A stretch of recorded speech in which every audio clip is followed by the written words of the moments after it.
Okay, guys, quick one here. Gonna try, but a big subject.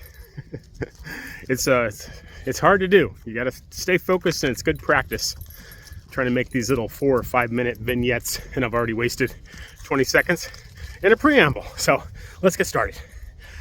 This morning, I was listening to a podcast, a fellow that I listen to, here and there. He's a good economist. He's kind of an alternative economist, like a rebel economist. And he was making some good points. The subject matter was basically about the post-boomer economy and how that's going to, drastically change things in America and really the whole West, what we call the West. And, a lot of it having to do with just demographics, that the boomers were such a big generation. And then anytime you have an economy that's based on growth and populations decline, then you inevitably, it causes for some very tricky economic maneuvers, to not lose quality of life and things like that. So that's kind of the very small, macro thing I might say about that. But specifically, and he actually did touch upon this a little bit, what they would call like the things that the boomers like to do, the what they call like discretionary income type stuff, and one of them being boats, and like the boating lifestyle and stuff. And what is going to happen, with all these big boats, all these let's just, say it, like you got to have a lot of money to buy them, to put, I'm going to try to switch my hand here, keep gas in them, maintain them, things like that.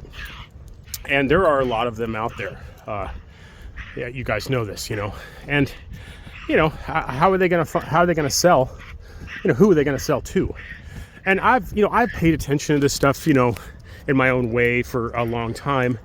My, solution is that I don't, you've seen it. I just keep it minimalistic. I try to only buy, sell, keep, own, use boats that are trailerable. That helps, but there are some trailerable boats in the world, that are made that are not they're not cheap, and they're also not necessarily easy to maintain. It's not like if it's a trailerable boat, then it's it's not a one-to-one thing. A Ranger tug would be an example. Those are basically trailerable. Most of them are, and they're expensive, but they're really nice boats, right? And so I guess, to try to get this into, wrap this up in the 4 or 5 minutes I was talking about. In the future, what I foresee happening is, let's just call it industries, okay? Boating is going to be one of them. If you want kind of a real world example that's happening right now, look at the Harley Davidson, the motorcycle market in general. Less people are buying motorcycles, especially fancy ones like Harleys. They had their kind of resurgence, they had their initial heyday, and then they waxed and waned a lot in their long history. And then they kind of bumped back up with the boomers again when they were retiring, and a lot of them, wanted to do the Harley Davidson lifestyle, which is great. I'm a motorcycler too. I'm just not a Harley guy, but I get it, 2 wheels, freedom, wind in your hair if you got it, But Harley is in the decline again because for a lot of reasons, okay?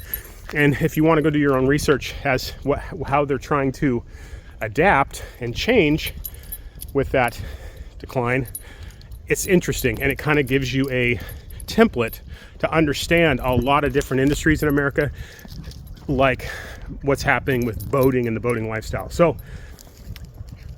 I guess what I would say is, how could we kind of make this work for us?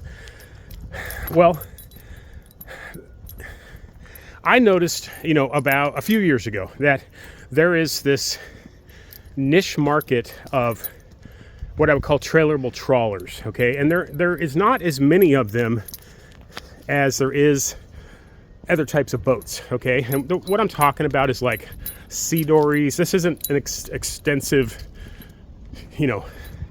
list of all of them, but the ones that come to my head right now. Sea dories, nimbles, of course, those are very niche and not a lot of them, but there's some Albins.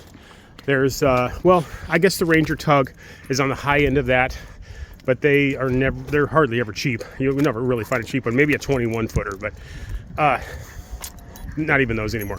Actually, it's one of the few that slipped through my hands. But also trailerable houseboats. Basically anything you can pull around with a truck. Half ton or 3/4 ton truck. Those have gotten only more popular, and there's a couple reasons for that. They're not really making them anymore.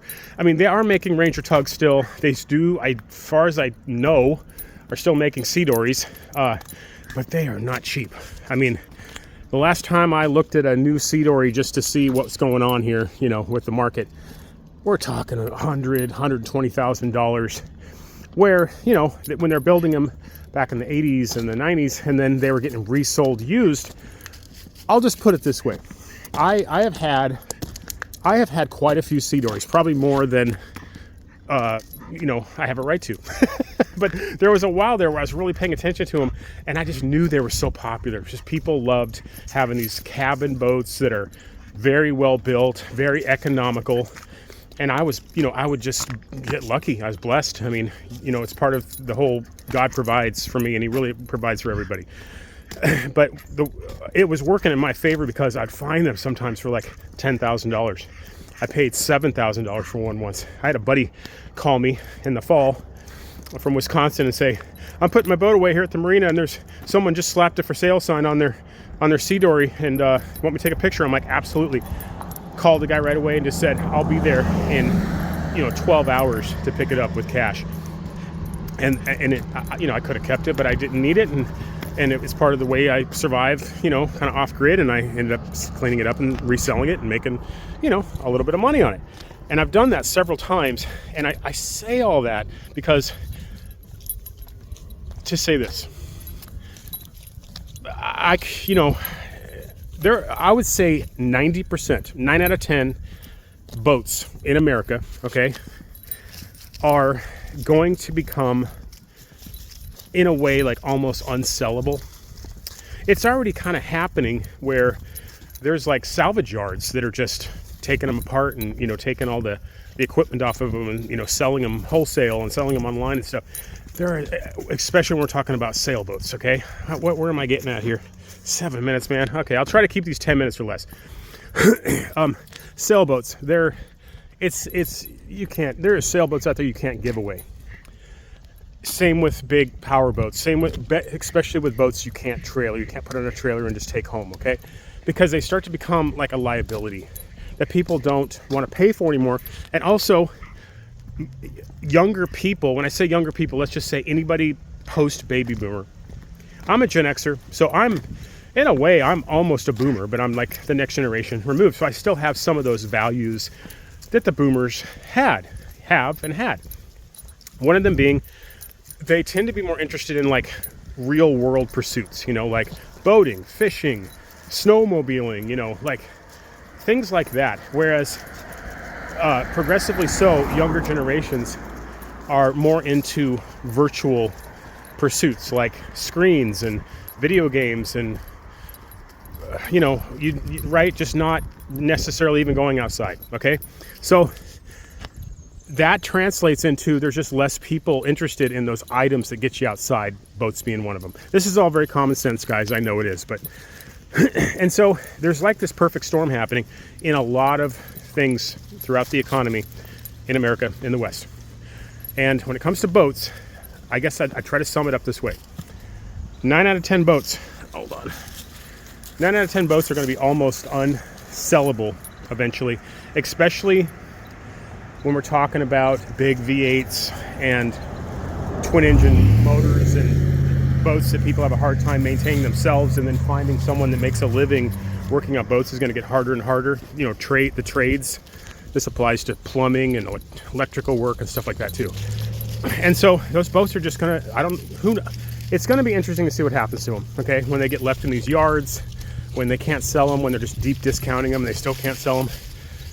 But when I said 90%, that 10% of boats that fit into this new era of people who are still interested in things like you're seeing on my channel, like doing the loop and doing long trips and a boat you can sleep on, you know, things like that. Those trailerable cabin boats, those trailerable trawlers, trailerable houseboats, things like that, they're going to become more popular and in some ways more expensive because they're really not building them anymore. And if they are new, they're really expensive and people just can't afford them. Very few people can. So the old good ones that are still around, they're going to be hard to find, and the price is going to go up in relation to the new ones. Okay. So my advice would be, if you see yourself in the future, I have a skewed view on this because, you know, people comment in my comment section, or they contact me via email or what have you, you know, and they often, you know, are saying like, well, you know, I want to do this too. I'm going to do this someday. I'm going to do this in a year or two. I'm going to do this when I retire. Well, if that's a few years from now, you might want to try to find the boat you're going to do it with now and just stick it in your backyard and work on it and get it ready, because they're only going to get harder to find. They're going to get more expensive. I know I've said that several times. I'm really driving it home. It's just kind of the way it's going. So if you have any pushback, thoughts, different perspectives, different views on this subject, I'd very much like to hear them. You know, just keep them nice. I'm being nice, right? And, you know, let's talk about it. I don't know everything, so I don't even pretend to.